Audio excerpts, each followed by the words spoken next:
What's up, guys? So now, after we ended up working on the rhomboids, we're going to target the shoulder a little bit more directly, specifically the rotator cuff and the deltoid. So what we're going to do, single ball now, place it up against the wall. We're going to roll that sucker into position right onto our shoulder blade now, and we can start moving that guy around, okay? Just dig into that tissue. Hit the infraspinatus. You can still get a little bit of the rhomboid too. You can adjust the ball every once in a while to make sure it stays into position.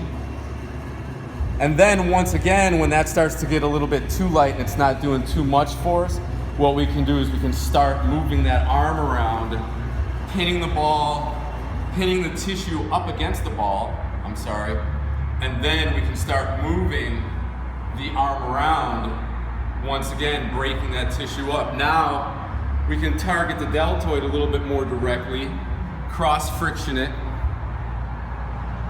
with the ball, and just get that tissue open, get that tissue healthy.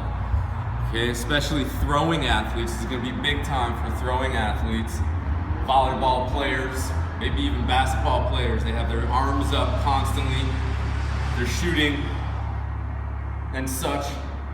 But this is the key. And once again, if this starts to get a little bit too easy, doesn't make too much of a change to our musculature, we can lay down on the floor and we can do the same exercise that we did up against the wall on the floor.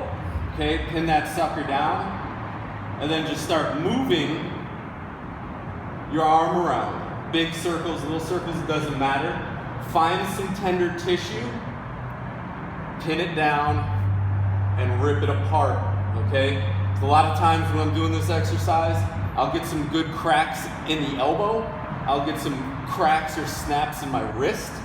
It's amazing how far an aggravated rotator cuff can really travel down the arm.